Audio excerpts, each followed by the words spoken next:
म्हणून नरक चतुर्दशीच्या दुसऱ्या दिवशी वाईटाला प्रहार करून कृष्णांनी स्थापलेल्या चांगल्या दिवसानंतर दुसऱ्या येणाऱ्या अमावस्ये दिवशी लक्ष्मीची पूजा केली जाते. कसं आहे, आता श्री सूक्तामध्ये जर बघितलं की लक्ष्मी प्राप्तीसाठी सांगतात अलक्ष्मी नाशाम्य, म्हणजे अलक्ष्मीचा नाश होते, वाईट असं म्हणजे यमाला दीप दिला जातो का, तर अपव्ययी मृत्यू म्हणजे आमच्या घरात येणारा अकाल मृत्यू जो आहे तो टळू दे.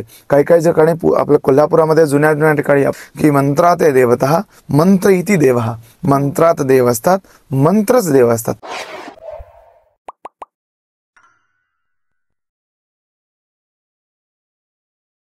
नमस्कार. सर्वप्रथम सर्वांना दिवाळीच्या खूप खूप शुभेच्छा. आज आपला एपिसोड जो असणार आहे तो लक्ष्मीपूजन, कारण आता लवकरच लक्ष्मीपूजन आपलं होणार आहे. सो त्याबद्दल अनेक प्रश्न आपल्या मनात असतात की लक्ष्मीपूजन कसं करावं, का करावं, असे प्रश्न असतात. या सगळ्या प्रश्नांची उत्तरे आज आपल्याला आपल्या पॉडकास्टमध्ये मिळणार आहेत. आणि आज आपल्या सोबत आहेत ओंकार नवलिहाळकर महाराज, ज्यांच्यासोबत आपण आधी पण एक एपिसोड केला होता गुरुपौर्णिमेचा. आज तेच आपल्याला लक्ष्मीपूजनाबद्दल देखील माहिती सांगणार. नमस्कार महाराज. नमस्कार. तुमचं स्वागत आहे आमच्या आजच्या एपिसोडमध्ये. आणि दिवाळीच्या पण तुम्हाला खूप खूप शुभेच्छा. तुम्हाला पण सगळ्यांना दिवाळीच्या खूप खूप शुभेच्छा.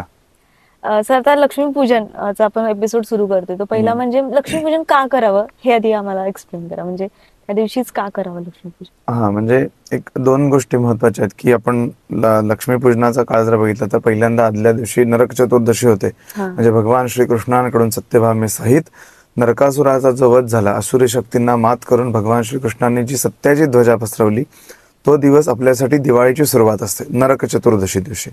नंतर आपण अमावस्ये दिवशी लक्ष्मीपूजन, म्हणजे आपल्या आतापर्यंत आपण सगळं बघितलं की अगदी प्रतिपदेपासून पौर्णिमेपर्यंतच्या सगळ्या महत्तम तिथी म्हणजे बलिप्रतिपदा, यमद्वितीया, त्याच्यानंतर अक्षय तृतीया, गणेश चतुर्थी, श्री ललिता पंचमी, श्रीयाळ षष्ठी, अशा महत्वाच्या तिथी ज्या आपल्या पौर्णिमेपर्यंतच्या एकूण आहेत, म्हणजे सगळी नावं बघितली तर यातली सगळ्यात पहिली तिथी येते बलिप्रतिपदा. ह्या बलीच्या साम्राज्यातून, या बलीपासून भगवान विष्णूंनी समस्त देवी देवतांची आणि लक्ष्मीची सुटका केलेला दिवस, जो फार प्रामुख्यानं लक्ष्मीच्या सुटकेचा दिवस किंवा लक्ष्मीच्या पुन्हा प्राप्तीचा दिवस मानला जातो. आणि ह्याच्याच दिवशी अमावस्येच्या दिवशी म्हणजे प्रतिपदेच्या आदल्या दिवशी अमावस्या दिवशी देवीची पूजा होते, कारण लक्ष्मी चंचल मानतो. म्हणून ही लक्ष्मी चंचल असलेली लक्ष्मी ज्योतिषशास्त्राच्या स्थिर लग्नावर किंवा स्थिर मुहूर्तावर, स्थिर लग्न ज्याला म्हणतात, पत्रिकेमध्ये सूर्याधिष्ठित कुंडलीला स्थिर लग्न कुंडली म्हणतात.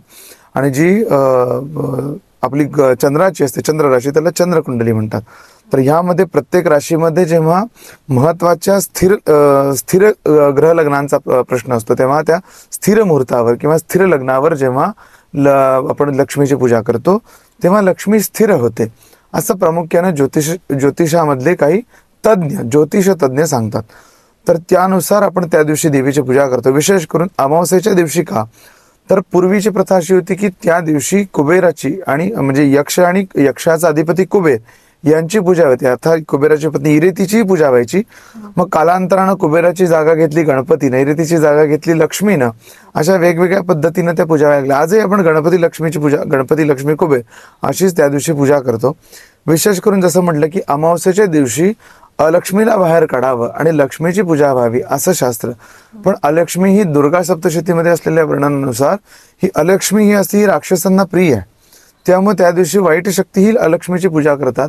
पण ज्या चांगल्या शक्ती आहेत, ज्यांना धर्मशास्त्रानुसार धार्मिक कार्यांमध्ये, धार्मिक कृत्यामध्ये आपल्याला जिच्या शिवाय कार्य करू शकतो, आपण जसं म्हणतो की किती वैराग्य मोठं असलं तरी ऐश्वर्याशिवाय तिथपर्यंत जाता येत नाही, आणि वैराग्य प्राप्त झालं की ऐश्वर्याची गरज भासत नाही. पण सामान्य माणसाला सगळ्यात प्रामुख्याने महत्वाची गोष्ट म्हणजे लक्ष्मी, आणि तिच्या प्राप्तीचा स्थिर दिवस, तिच्या प्राप्तीचा चांगला दिवस म्हणून नरक चतुर्दशीच्या दुसऱ्या दिवशी वाईटाला प्रहार करून कृष्णांनी स्थापलेल्या चांगल्या दिवसानंतर दुसऱ्या येणाऱ्या अमावस्ये दिवशी लक्ष्मीची पूजा केली जाते.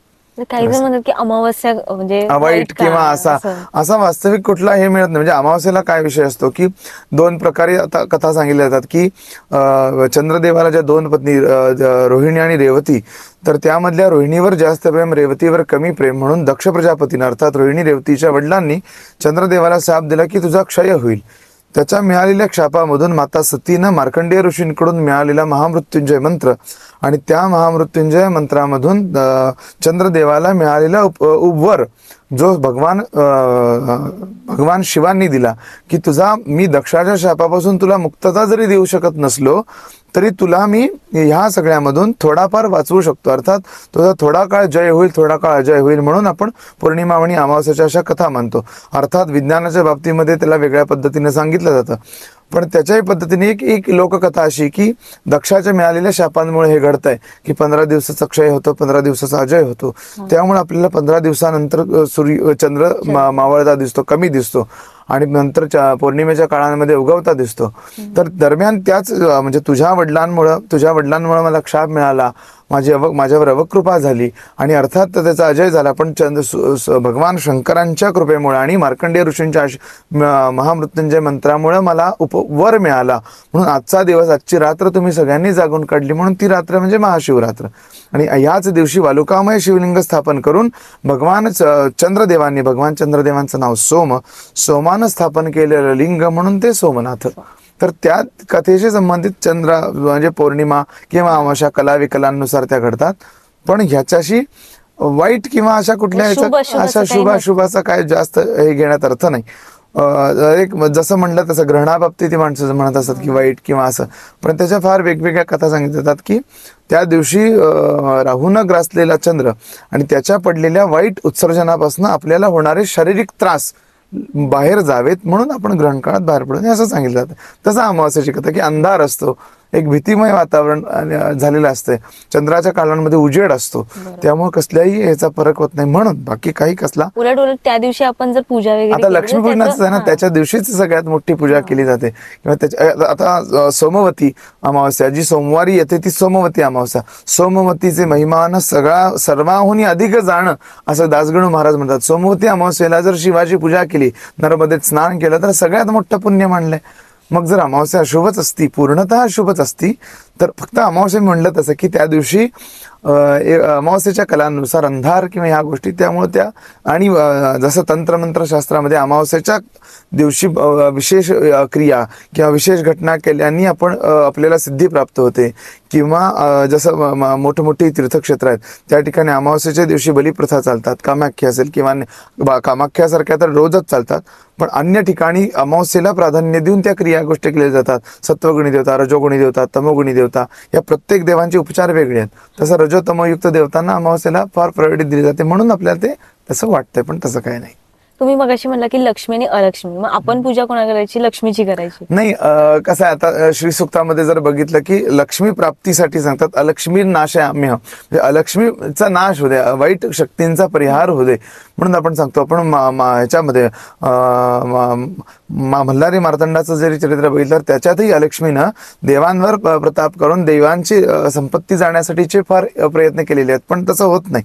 अलक्ष्मी काय करते? अलक्ष्मी जेव्हा घरात येते तेव्हा घरचं वातावरण दूषित करण्याचा प्रयत्न करते, स्थिरता नाहीशी करते, तुमच्या घरामध्ये भांडणं, तंटा, आर्थिक नाश या गोष्टी करते. म्हणून अलक्ष्मीचा नाश. अलक्ष्मी दुसरी तिसरी कोण नसून ती लक्ष्मीची भगिनीच मानली आहे, त्यामुळे असं काय फार हे अशातला प्रकार नाही. लक्ष्मीच ज्या घरात राहते तिथं अलक्ष्मी आपोआप नाहीशी होते. एक सोप्या भाषेत सांगायला गेलं, जसं आपण म्हणतो की चूक अचूक किंवा वाईट बरोबर, तसंच लक्ष्मी अलक्ष्मी अशी कन्सेप्ट बघून लक्ष्मी ही स्थिरता, चांगलं, समृद्धी, ऐश्वर्य, अलक्ष्मी म्हणजे वाईट गोष्ट किंवा त्याच्यापासून आपल्याला काय फायदा होणार नाही, म्हणून अलक्ष्मीपेक्षा सदैव लक्ष्मीचीच पूजा होते. आणि आता बघितलं तर आपण नवरात्रीमध्ये सुद्धा लक्ष्मी देवीचीच आराधना करत असतो 9 दिवस, पण त्यानंतर लगेच दिवाळी येते सण आणि परत पुन्हा लक्ष्मीपूजन. नाही, मुळात काय आहे की नवरात्र हा नव ऊर्जांचा, मुळात नवरात्री हा शब्द असा शास्त्रात कुठंच नाही आहे. नवरात्र किंवा नवरात्रम असा शब्द आहे. तर नवरात्र उत्सव हा रात्री करण्याचा उत्सव नव्हेच, नवरात्र हा संपूर्ण 9 दिवस करण्याचा उत्सव. कुणाचा? तर ज्या महान शक्ती या पृथ्वी तलावर आहेत, ज्या नव ऊर्जा, ज्याच्यामध्ये प्रथम शैलपुत्रीच्या म्हणजे ह्या नवदुर्गा स्तोत्र जर आपण ऐकलं, शैलपुत्री, चंद्रघंटा, ब्रह्मचारिणी, कात्यायनी, तर ह्या सगळ्या ऊर्जांची पूजा करण्याचा दिवस. बर, ह्याही पेक्षा पलीकडे काय? आता आपण ज्या स्थानात बसतो हे जगन्माता त्रिगुणात्मिका सर्वस्याध्या अंबाबाई अर्थात महालक्ष्मीचं परम क्षेत्र, ह्या क्षेत्रामध्ये आपण कुठल्याही शक्तीची साधना केली, अर्थात लक्ष्मी, जी लक्ष्मी व्यंकटेशाची पत्नी गेल्यानंतर, साम्राज्य सोडून आल्यानंतर आपल्या अंबाबाईकडे अर्थात माहेरामध्ये आलेली आहे. मग ती लक्ष्मी ही इथंच आहे, महालक्ष्मी इथंच आहे, जगन्माता त्रिगुणात्मिका अंबाबाई इथंच आहे, जिनं ब्रह्मा विष्णू महेशाला जन्म दिला, अशी सर्वस्याद्य इथंच आहे. तर तिची पूजा करत असताना पुन्हा लक्ष्मीपूजन का, असा प्रश्न जेव्हा येतो, तर सामान्य बाब काय आहे की नवरात्र हा उत्सव म्हणजे आपण अश्विन प्रतिपदेपासून नवमीपर्यंतचा उत्सव, ह्या काळामध्ये देवीनं वाईट शक्तींचा परिहार केला. जेव्हा जेव्हा या सृष्टीवर, जेव्हा या पृथ्वीवर देवांनाही पुरुष देवतांनाही एखाद्या शक्तीला सामना करणं अवघड होतं, एखाद्या असुरी शक्तीला सामना करणं अवघड होतं, तेव्हा या पृथ्वीला तारलंय देवींनी. जेव्हा वाईट शक्तींचा संहार किंवा संहारक शक्ती या पृथ्वीवर येतात, तेव्हा ब्रह्मामधनं ब्रह्माणी येते, विष्णूमधनं वैष्णवी येते, महेश्वरामधनं महेश्वरी येते, इंद्रामधून ऐंद्री येते, वराहामधून वाराही येते, नरसिंहामधून नरसिंही किंवा प्रत्यंगिरा येते, गणपतीमधून विनायकी येते. अशा प्रत्येक देवांनी स्वतःमधनं ज्या देवी उत्पन्न केल्या, त्या देवींनीच या सृष्टीला वाचवायचं महत्वाचं काम केलेलं आहे. त्यामुळे सृष्टीचा संहार होण्याची जेव्हा वेळ आली, जसं की महिषासूर असेल किंवा भस्मासूर असेल, तेव्हा महत्वाचं काम, भस्मासुराच्या बाबतीत ते मोहिनी देवीचाच अवतार देवांना घ्यावा लागला, देवी स्वरूप घ्यावं लागलं. पुढे बघितलं तर महिषासुराच्या बाबतीत सगळे देवदेवतांनी अस्त्र टाकलेला दिवस, म्हणून सगळे देव शयन झाले, अर्थात बसले आपण म्हणतो ना. आपण आता वास्तविक आपल्या इथं कन्सेप्ट देव बसले आपण म्हणतो, म्हणून पानावर ठेवतो. देव बसले म्हणजे काय, देवांनी अस्त्र टाकले, आता तुझ्या हातात आहे देवी सगळं. म्हणून प्रतिपदेला जी उठली, जिने अष्टमीला सगळ्या ह्या दैत्यांचा, महिषासुराचा संहार केला, आणि पुन्हा नवमी नंतर जिनं शयन घेतलं. म्हणून आपण भवानीचा बघतो की देवीला पहिल्यांदा निद्रा होते, घोर निद्रा लागते, निद्रेतून देवी उठते, दैत्याचा संहार करते आणि पुन्हा घोर निद्रा घेते. असे ती आपल्या भोपे परिवाराकडून तुळजापुरामध्ये अगदी पारंपरिक पूजा बघितली जाते आपल्याला, की फार छान पद्धतीने सोहळा होतो, की देवीला उठवलं जाते, देवीची मूर्ती चला आहे, त्या मूर्ती मूळ आसनावर उठते, शय्या घरात जाऊन शेषासना आपल्या शेषगृहामध्ये जाऊन निद्रा होते, अगदी पांढरी वस्त्र बांधून देवीचा जो बघण्यासारखा सोहळा असतो. तर तो वेगळा विषय. म्हणजे देवीनं त्या काळामध्ये राक्षसांचा केलेला परिहार, नव ऊर्जांचा, नव चेतनांचा. आता ह्या वर्षी जर बघाल की अंबाबाईच्या पूजा ही दशमहाविद्या रूपात होत्या. दशमहाविद्या म्हणजे ज्या महान विद्या, देवी महासतीच्या परम तेजातून उत्पन्न झालेल्या या महान विद्या, आणि या महान विद्यांची साधना करणारा महान साधक. तर वेगळ्या पहिल्या दिवशी कमलात्मिका कमला होती, दुसऱ्या दिवशी बगलामुखी होती, माझ्या मते तिसऱ्या दिवशी तारा अर्थात तारिणी होती, चौथ्या दिवशी मातंगी होती, पाचव्या दिवशी देवीची पारंपरिक पूजा, सहाव्या दिवशी षोडशी म्हणजे ललिता त्रिपुर सुंदरी, सातव्या दिवशी भैरवी, त्याच्यानंतर अष्टमीला पारंपरिक पूजा तुमच्या सातव्या दिवशी मला वाटतं भुवनेश्वरी होती, त्याच्यानंतर पारंपरिक पूजा अंबाबाईची जी अष्टमीची महिषासुराचा वध करणारी होती, त्याच्यानंतर भुवनेश्वरी, पुन्हा दसऱ्याची पारंपरिक पूजा. अशा पद्धतीने महाविद्यांच्या पूजा करण्याचा प्रयत्न केला. या देवीच्या सगळ्या ज्या शक्तिपीठ आहेत, ज्या सतीच्या परम तेजातून देवीचा जो भगवान विष्णूंच्या सुदर्शनानं आणि भगवान शंकरांना जो वियोग झाला, भगवान शंकर जेव्हा देवीचं शव घेऊन संपूर्ण त्रिभुवन फिरत होते, तेव्हा त्यामधून विष्णूंनी जो ते भगवान शंकरांचा वियोग न पाहता त्याचे जे शव विच्छेद, ज्या शरीराचे विच्छेदन केल्याने ते तुकडे ज्या ठिकाणी पडले, जे भाग तुकडे शब्द वापरणंही चुकीचं आहे, जे भाग शरीराचे ज्या ठिकाणी पडले त्या ठिकाणी ही 108 म्हणतात, 102 म्हणतात, 101 म्हणतात, 51 म्हणतात, 52 म्हणतात. जी 52 महान शक्तिपीठ उभारली त्या ठिकाणी हा नव ऊर्जेचा, नव चैतन्याचा नवरात्र उत्सव केला जातो. आणि लक्ष्मीपूजन हा म्हणजे नवरात्रही सगळीकडेच होतंय, पण नवरात्रीचे सोपस्कार, ऊर्जा पद्धत वेगळी. आणि दिवाळीमध्ये फक्त एक दिवस आपण पहिल्यांदा लक्ष्मीपूजन करतो, प्रति दिवशी वेगळी पूजा होते, नरक चतुर्दशी दिवशी वेगळी होते, आपण सगळ्याच दिवशी यमदीप दान करतो. असं म्हणजे यमाला दीप दिला जातो का, तर अपव्ययी मृत्यू म्हणजे आमच्या घरात येणारा अकाल मृत्यू जो आहे तो टळू दे. काही ठिकाणी आपल्या कोल्हापुरामध्ये जुन्या ठिकाणी आपल्या शौचगृहामध्ये सुद्धा दक्षिणेकडे जाऊन दिवा लावला जातो. वाईट गोष्टी, नरक यातना आम्हाला कुठल्या मिळू नयेत, वाईट गोष्टी आम्हाला कुठल्या भोगायला लागू नयेत, म्हणून नरकासुराचा ज्या पद्धतीने आपण वध केला, अशा वाईट शक्ती इथंच जळून जाव्यात, अशा मानसिकतेतून तो दिवा तिथं लावला जातो. त्याबरोबर म्हणलं तसं की बलीचं राज्य म्हणजे ज्या सात्विक बलीनं लोकांचं कल्याण करण्यासाठीच केलं तसं राज्य येऊ दे, पण ज्या लक्ष्मीला अडकवलं ज्या लक्ष्मीला व देवी देवतांना बंदिस्त करून ठेवलं त्यांच्यापासून आमची सुटका होऊ दे म्हणून कृष्णाप्रमाणे विष्णूंप्रमाणे आम्हाला वरदान देणारी कुठली तर शक्ती आमच्यावर कार्यरत राहू दे अशी प्रार्थना आपण लक्ष्मीपूजनाला करतो. तो दिवस वेगळा आणि नवरात्र वेगळं. बरं, म्हणजे हा जो फरक आहे ऍक्च्युली तो आम्हाला समजावून सांगितलं तुम्ही. कारण सगळ्यांनाच वाटायचं की देवी आपण तेव्हाही पूजतो आणि लगेच 15 दिवसांनी आपण पुन्हा लक्ष्मीपूजन वेगळं करतोय. हा जो काय फरक आहे तो कळाला. कारण देवीचं आपण त्या दिवशी पूजन वगैरे करू शकतो. सामान्य लोकांच्या प्रत्येकाच्या घरी त्या दिवशी लक्ष्मीपूजन हे केलं जातं. पण जे षोडशोपचार म्हणा किंवा कोणत्या पद्धतीने लक्ष्मीपूजन केलं पाहिजे असं प्रत्येकाला आता षोडशोपचार जसा तुम्ही म्हणालात की षोडशोपचार म्हणजे 16 उपचार नावानुसार आहे. पंचोपचार म्हणजे 5 उपचार. सामान्यतः वैदिक परंपरेनुसार जेव्हा आपण देवाच्या आवाहनाला बसतो तेव्हा आवाहन, तर्पण, देवाची पूजा, त्याच्यानंतर हे सगळं करत असताना नैवेद्य असेल, देवाचे सगळ्या ज्या षोडशोपचार सांगितले देवाचे की आवाहनापासून उत्तर पूजेपर्यंतचे जे उपचार असतात त्याला षोडशोपचार म्हणतात. आता षोडशोपचार कशावर अवलंबून असतात? हे मंत्रावर अवलंबून असतात. शास्त्र काय सांगतंय की मंत्रात देवतः मंत्र इति देवः. मंत्रात देव असतात, मंत्रच देव असतात. पण जेव्हा मंत्र माहीत नसतात तेव्हा आपण सामान्य पूजा जसं की एक पाटावर अगदी लाल वस्त्र अंथरून त्याच्यावर धणे किंवा तांदूळ ठेवून कलश स्थापना शास्त्रानं का सांगितल्या तर देव सांगतात की म्हणजे शास्त्र सांगतात की कलशस्य मुखे विष्णू, कलशाच्या मुखामध्ये विष्णू आहे. कंठे रुद्र समाश्रिता मूले तत्र ब्रह्मा. कलशाच्या मुखामध्ये विष्णू, कंठामध्ये रुद्र आणि खाली ब्रह्मा स्थित आहे. तर अशा कलशामध्ये ब्रह्मा विष्णू महेश जिथे स्थित आहेत त्या कलशाची स्थापना मातृगणांसमवेत असलेला कलश स्थापन करून त्याच्यामध्ये ब्रह्मासाठी आपण अक्षता व्हाव्यात, विष्णूसाठी तुळस व्हावी, रुद्रासाठी बेल व्हावा, त्याच्यानंतर लक्ष्मीसाठी कॉईन किंवा आपण सोन्याचं हे टाकतो सुपारी, पुगी फूल म्हणून सर्व ज्याच्यामध्ये सगळ्या देवतांचं आवाहन होते म्हणून पुगी फूल टाकतो. अशा पुगी फुल म्हणजेच सुपारी अशी टाकतो आणि काही राहिला असेल तर अलंकरणार्थ अक्षता म्हणून अक्षता वाहतो. तर असा कलश स्थापन करून त्याच्यावर आंब्याचा ढाळा असेल किंवा विड्याची पानं असतील म्हणून त्याच्यावर एकतर नारळ स्थापन करावा किंवा तामण ठेवून त्याच्यामध्ये अष्टदिक्पाल 8 देवतांमध्ये लक्ष्मीची स्थापना, कुबेराची स्थापना किंवा गणपतीची स्थापना करून आपण लक्ष्मीपूजन करावं. म्हणजे त्या दिवशी तिन्हीपैकी कोणी अर्थात करू शकतो. लक्ष्मीची, कुबेराची, गणपतीची 100% करू शकतो. आणि पूर्वीची जशी म्हणले तशी पद्धत होती की यक्षाची आणि यक्षाचा अधिपती कुबेर यांची पूजा, कुबेराची पत्नी इरिती यांची पूजा व्हायची. कालांतराने लक्ष्मी कुबेर पूजन अशा पद्धतीने तो नामसंकेत प्रसिद्ध झाला आणि आपण तशीच पूजा आत्ताही करतो. आणि जसं सांगितलं जसं की लक्ष्मी पूजा असे करून आपल्या कोल्हापुरामध्ये जुनी केरसुणी बदलून नवीन केरसुणी आणतात बघा. जुना म्हणजे जो बसका झाडू ज्याला म्हणतात तो साळुता, झाडू, केरसुणी असे वेगवेगळे जे कुंचा असे वेगवेगळे शब्द प्रयोग त्यासाठी आहेत. तर तो घेऊन त्याच्यावर हळद कुंकू वाहून लहाया घालणे, त्याच्यावर फुलं वाहणे अशा पद्धतीने केरसुणीची लक्ष्मी पूजा केली जाते. दागिन्यांची पूजा केली जाते. आपल्याकडे असलेल्या कनक म्हणजे कॉईनची पूजा केली जाते. चांदीचे कॉईन आपल्याला मिळतात बघा, वेगवेगळे सोनारांकडे ते असतात तर त्याची पूजा केली जाते.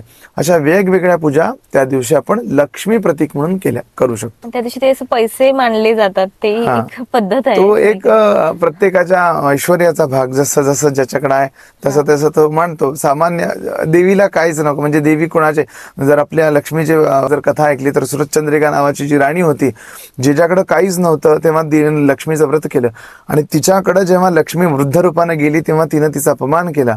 तेव्हा तुझं राज ऐश्वर्य जाईल म्हणून देवीनं सांगितलं. त्या पद्धतीने तिचं राज ऐश्वर्य गेलं.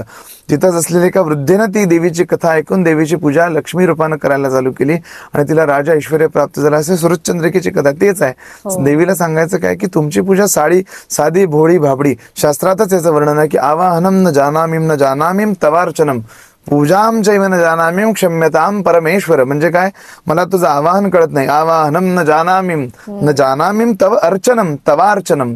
तुझं अर्चन मला माहित नाही. तव अर्चनम जानामीम आवाहनम न जानामीम तवार्चनम पूजाम चैव न जानामीम.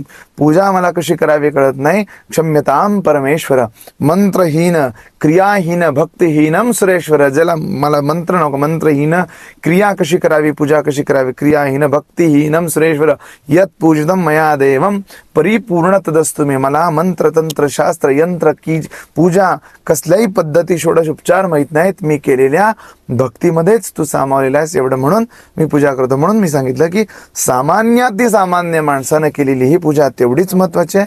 आणि अरबपतीने केलेल्या वेगवेगळ्या मांडलेल्या तबकामध्ये असलेले कॉईन, सोनं, नाणं, चांदी तितकंच मनातनं महत्वाचं. भाव पाहिजे तो. भावाई भेटतो उमापती. भाव स्वच्छ असला तर त्याच्या दारात भगवंत 100%. कधी ऐकलंय का की एक असे फार मोठे मोठे गडगंज श्रीमंत ते देव जाऊन बसला? नाही हो. तुकाराम महाराजांच्या सामान्य घरात गेला, गोऱ्या कुंभाराची जाऊन माती कुंचला. तुकाराम माळी नव्हे, माळ्याची माळ्याकडे जाऊन ज्यानं रान राखलं, भगवंत असा. कबीराचे शेले विणले, भगवंत सोपा आहे, साधा सरळ आहे.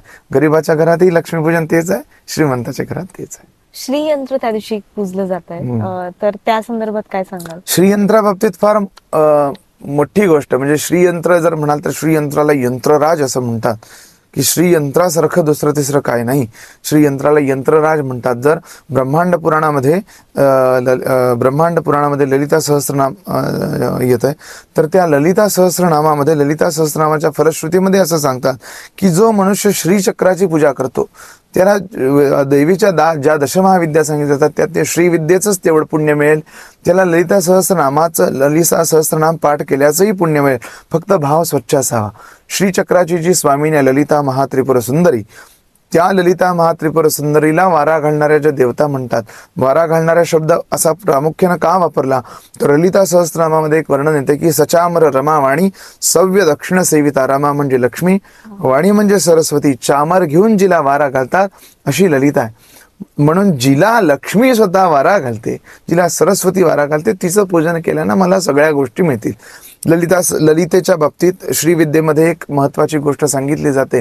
माझ्या गुरूंच्या चरणी वंदन करून जे चांगलं आहे ते माझ्या गुरूंचं सुहृदानंदनाथ वै नमः म्हणून मी ही गोष्ट सांगतो की जी मला त्यांनी दिलंय. त्यांनी सांगितलेल्या ज्ञानानुसार एक गोष्ट सांगायची तर श्रीविद्येची उपासना करत असताना देवी हे सांगते की भोगश्च मोक्षश्च करस्थैव. जे देव भोग देतात ते मोक्ष देत नाहीत आणि जे मोक्ष देतात ते भोग देत नाहीत. पण देवी एकमेव अशी आहे की जी भोगश्च मोक्षश्च करस्थैव, भोग आणि मोक्ष हातात घेऊन बसली आहे. त्यामुळे तिची सेवा कुठल्याही दिवशी, मग लक्ष्मीपूजना दिवशी केली तर उत्तमच आहे. अन्य वेळेला जशा महत्वाच्या तिथी पंचमी म्हणतो, अष्टमी म्हणतो, एकादशी म्हणतो, अमावस्या, पौर्णिमा याही दिवशी देवीची पूजा केली, श्रीचक्राची पूजा केली तर मनुष्याला 100 नाही 101% लाभ होतातच. आपल्या श्री जगन्माता अंबाबाईच्या मंदिरामध्ये जर गेलात तर आदि शंकराचार्यांनी स्थापन केलेल्या महाकालीपासून गेलं की गणपतीच्या समोर डाव्या बाजूला आपल्या गेल्यानंतर श्रीचक्र आहे, जे आदि शंकराचार्यांनी स्थापन केलेले आहे. प्रमुख जे मंदिर वाराणसीमध्ये असेल, कामाख्या असेल, मदुराईमध्ये असेल किंवा हे मीनाक्षी मंदिर, या ठिकाणी आदि शंकराचार्यांनी स्थापन केलेली ही श्रीचक्र आहेत. तर आवर्जून कधी तिथंही दर्शनाचा योग आला तर ते बघा, त्याच्यावर कव्हर केलेलं आहे, झाकलेलं आहे, पाषाणाचं ते श्रीचक्र आहे. पृष्ठयंत्र आहे, एक असतं मेरुयंत्र, एक असतं पृष्ठयंत्र, तर ते त्या ठिकाणी आहे. तर महाविद्यातली महान विद्या श्रीकुलाची स्वामिनी ललिता त्रिपुर सुंदरी म्हणजे जी श्रीचक्राची प्रमुख देवता, तिची पूजा केली तर सगळंच मिळाल्यासारखं आहे. नाही म्हणजे ही पण आम्हाला माहिती मिळाली, कारण लक्ष्मीपूजनच्या वेळेला आपल्याला जनरली काय वाटत असतं की लक्ष्मीचा एक फोटो ठेवला, आपण कलश स्थापन केला, देवीच्या बाबतीतच वर्णन आहे. जसं आपण म्हणा की ललिता किंवा श्रीचक्राची स्वामी ललितेचं वर्णन करताना ललिता सहस्त्रनामात एक उल्लेख येतो की करांगुली नखोत्पन्न हा नारायण दशाकृती. स्वतःच्या करंगळीच्या नखामधनं जिनं नारायणाच्या 10 आकृतींना प्रकट केले. 10 आकृती म्हणजे काय? 10 अवतार. करांगुली नखोत्पन्ना नारायण दशाकृती, नारायणाच्या 10 अवतारांना जी प्रकट करते अशी महान देवी. म्हणून म्हटलं की जिची सेवा केल्यानं काय मिळणार नाही तर सगळं भोग मोक्ष, सगळं सुख समृद्धी शांती ऐर आरोग्य संतती संपत्ती वर्चस्व आयुष्य धन मान पुत्र पौत्र जय लाभ यश काम धर्म अर्थ काम मोक्ष हे चतुर्विध पुरुषार्थ देवीच्या सेवेने मिळतात. नाही, थँक्यू सर. ऍक्च्युली म्हणजे कसं त्या दिवशी बऱ्याच जणांना खूप जास्त शंका असतात की असं करू नये, तसं करू नये, किंवा काहीतरी लक्ष्मी कोपेल वगैरे असं काही प्रकार असतात. पण तुमच्यामुळे बऱ्याच गोष्टी आहेत त्या सोप्या पद्धतीने आम्हाला कळाल्या आणि आमच्या प्रेक्षकांना देखील. त्यामुळे सगळ्यांचं लक्ष्मीपूजन इतकं सोप्या पद्धतीने आणि छान पद्धतीने होईल अशी माझी अपेक्षा आहे, कारण तुम्ही इतकं छान समजावून सांगितले, ते प्रेक्षकांपर्यंत नक्कीच पोहोचेल. सो आजचा एपिसोड आपला खरंच खूप छान झाला असं मला वाटतं, कारण खूप परिपूर्ण अशी माहिती मिळाली आम्हाला. लक्ष्मीपूजनाच्या सर्वांना खूप खूप शुभेच्छा. आजचा एपिसोड तुम्हाला जर आवडला असेल तर नक्की कमेंट करून आम्हाला सांगा आणि तुमचं लक्ष्मीपूजन कसं झालं हे देखील सांगा. धन्यवाद.